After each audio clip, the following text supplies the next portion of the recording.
Now turns to Part 1. Part 1. You are going to hear a conversation between Angela and Mr. Ray. Angela is applying to join the library. First, you have some time to look at questions 1 to 5.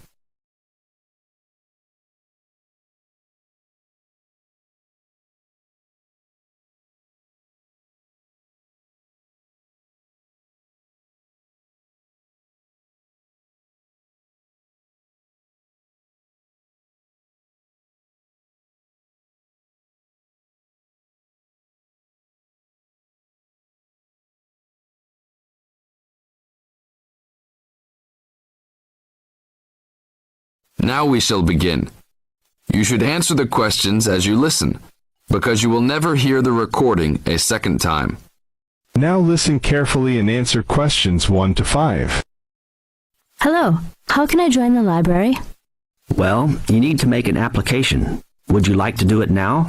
Yes, if I can. One moment and I'll get the form.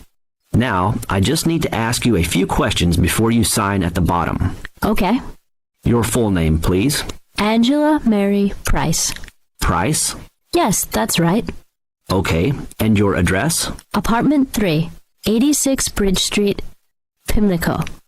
Bridge Street. That's just near here, isn't it? Yes, not very far. Good. So the postcode must be 2065, right? Yes, that's right. Now, your telephone number. I need both home and work if you have them. My home number is 8763-5142, and work is 8456-1307. Do you need anything else, like ID or something? Yes, your driver's license will do, if you have one. Right. It's easy to remember. I know it by heart. 4040AC. I'm afraid I'll also need to see it. Okay, here it is. Thanks. And your date of birth, please? 24 March 1981. Okay, thanks. That's the most important part completed. But if you don't mind, I'd also like to ask you a few questions for a survey we're conducting. Yes, that's okay. Now you have some time to read questions 6 to 10.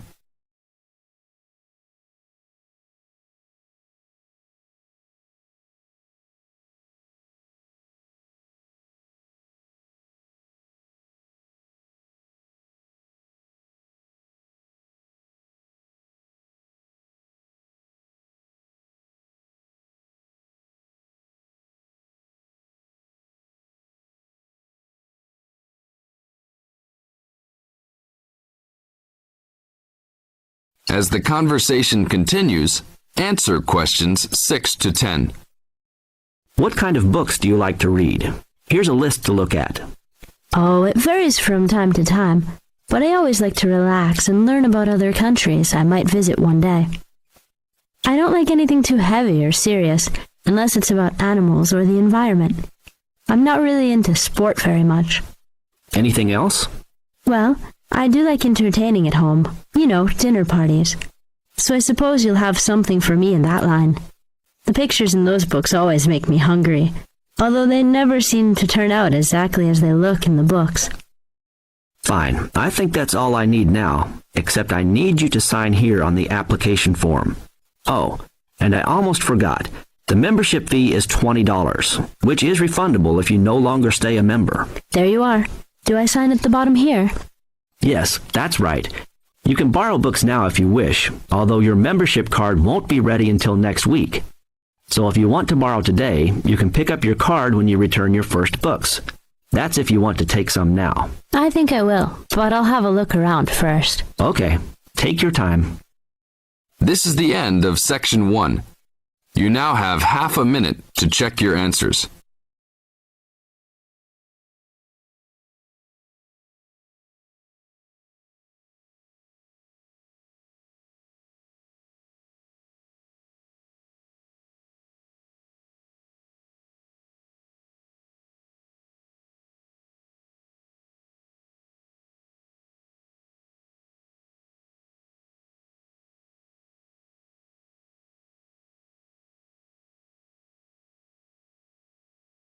Now turns to Part 2.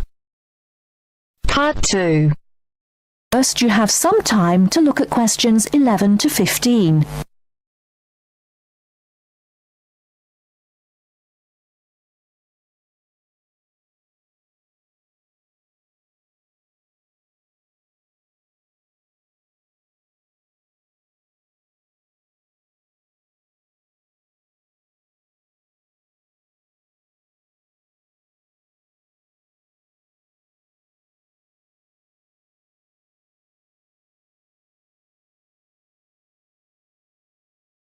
Now, listen carefully and answer questions 11 to 15. Hi, everyone. I'm a bit nervous about doing this, so, anyway, as you all know, I come from Libya, and I'm going to talk about sandstorms. Sandstorms are very common in the Sahara Desert, and so people in Libya, which is near the Sahara Desert, know all about them. Now, we say sandstorm, but it's not really a storm. There's no rain or thunder and lightning. There are sandstorms when a strong wind picks up sand and carries it. As the wind blows, the sand in the wind causes more sand to move around, and that is also picked up. A very strong wind can pick up a huge amount of sand. Look at my first image on the board here. As you can see, a severe sandstorm looks like a huge wall or wave of sand. Can you imagine that coming towards you? Now, I will tell you what you should do if you know a sandstorm is coming, or even if you get caught in a sandstorm. So, have you decided where you're going on holiday yet? You were talking about Spain. No, we've changed our minds.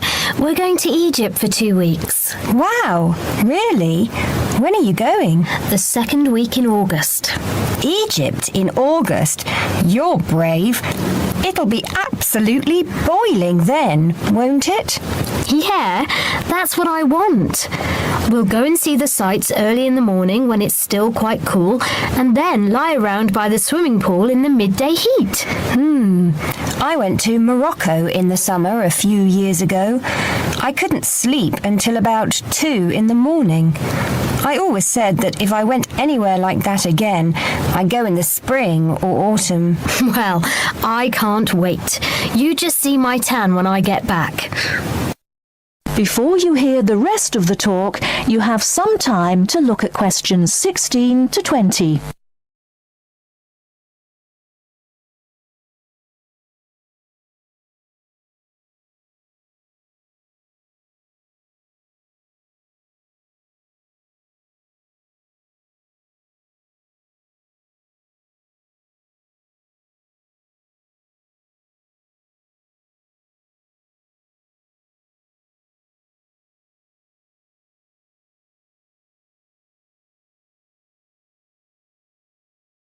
Now listen and answer questions 16 to 20. Good evening, Professor Drake, and welcome to the programme. Good evening. Now, as we have heard, it appears that there are a greater number of hurricanes now, particularly in the Atlantic, and that hurricanes are becoming more violent and causing more damage. First of all, could you explain what causes a hurricane? Yes, certainly. Hurricanes, or tropical cyclones as they are also known, are really huge storms, or a number of storms that occur together within a small area. They are caused by low pressure and moist air rising from the Earth's surface, usually the surface of the sea. As the moist air rises, it becomes warmer, and this is what forms the hurricane. If the hurricane is strong enough, it will develop an eye. The eye, which is circular, is at the center of the hurricane and can be huge, 300 kilometers in diameter perhaps. The eye is usually calm. It is the area around the eye wall, where the storms occur. The eye wall surrounds the eye like the wall of a huge vertical passage, and is made up of the strong winds that cause the damage when the hurricane passes over land. Spreading out from the eye wall is the vast area of clouds and rain that we call the rain bands. These rain bands can spread for hundreds of kilometers. Thank you for that, Professor. Now, why is it that the world is experiencing a greater... Floods occur when the water level rises in an area where there was previously little or no water. Floods can be dramatic. They occur suddenly and the water level rises quickly. Or creeping, the water level rises over a longer period of time. They occur either because there is a larger amount of rainfall in an area than is usual or because ice melts. Floods generally cause damage and negatively affect the economy of an area, but they can also be beneficial. The River Nile floods annually, and the water brings nutrients to the soil in surrounding fields.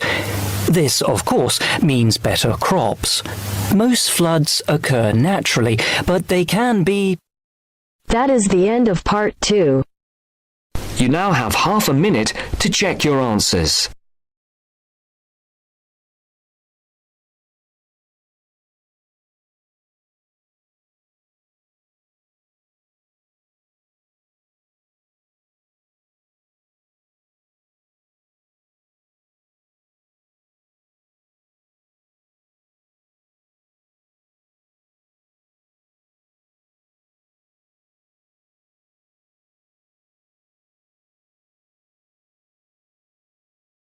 Now turns to part 3. Part 3. In this section, you are going to hear a conversation between Anne and Marcia. In the first part of this conversation, they are talking about the commands of training dogs. First, look at questions 21 to 25.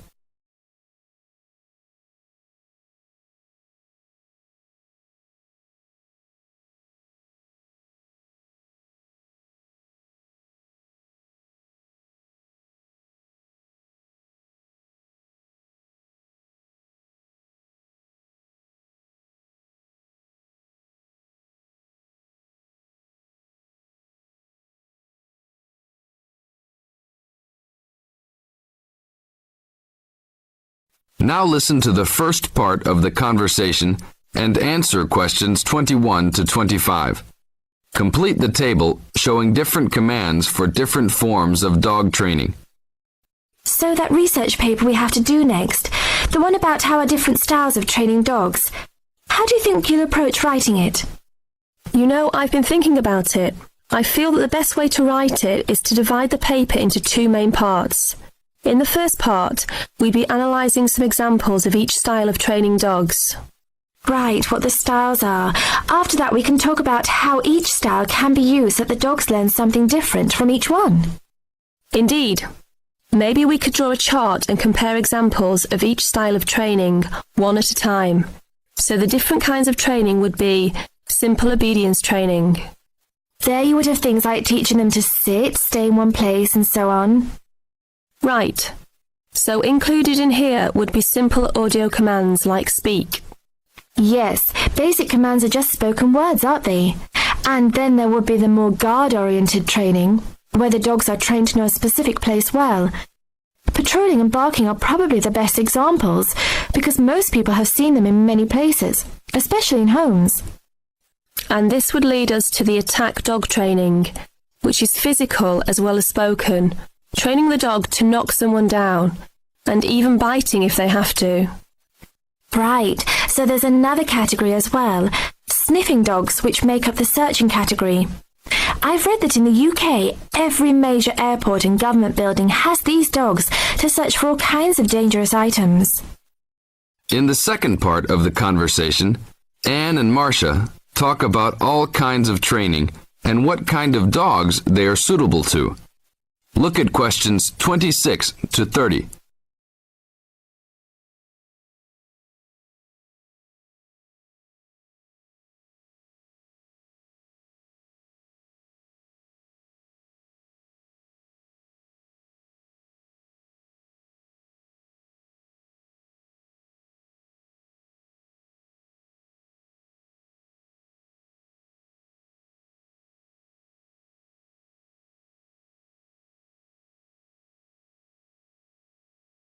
Listen carefully and answer questions 26 to 30. I can believe that. Well, we have a good list to build on. We're finally getting started now. So let's try to figure out when each type of dog training should be used. I guess we can start by trying to figure out the best situation for each type of dog training. What do you mean? What I mean is whether each type of training should be used with different kinds of dogs. We could use basic obedience training, for example, and ask whether it's more useful for a small dog, a medium-sized dog, and so on. In this case, I'd say obedience training is best with small dogs because they tend to get excited easily, and this will help keep them out of trouble. Okay, that makes sense. Then let's look at physical training. Even though some people think it's ideal for every breed of dog, I think it's better suited to the larger kinds. Small dogs usually just aren't smart enough to understand the physical commands, and they can even get hurt from them. The specialised sniffing training is the same. I think they're better with the more intelligent breeds of dogs, and they're hardly ever useful with really small dogs. Attack training, however, can be useful for every kind of large dog, as long as the dog is treated well and given a lot of care and attention. All right, and what about guard training? Barking is an ideal way for small dogs to guard a home. I know they aren't big enough to stop a person, but making some noise is often all a dog needs to do. Other kinds of guard training like biting, though, are different. I'd always plan to teach those to a smart dog, give them a chance to use their brains and defend their homes. I'd have to agree. Trainers often just teach large dogs to bark at a person when they think something isn't right. But if they know how to use physical skills in a bad situation, they could save their owner's life someday. Yes, I suppose that different people would have different needs for their pets. Right, and different trainers would recommend different methods for different breeds. This is the end of Section 3. You now have half a minute to check your answers.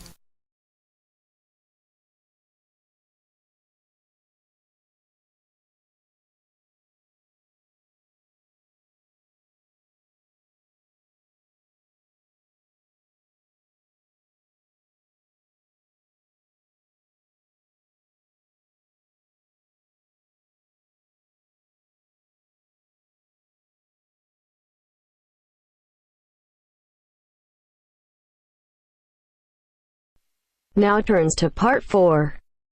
Part 4. You will hear a postgraduate psychology student talking to other students about a job satisfaction study he has investigated. Before you listen, you have some time to look at questions 31 to 40.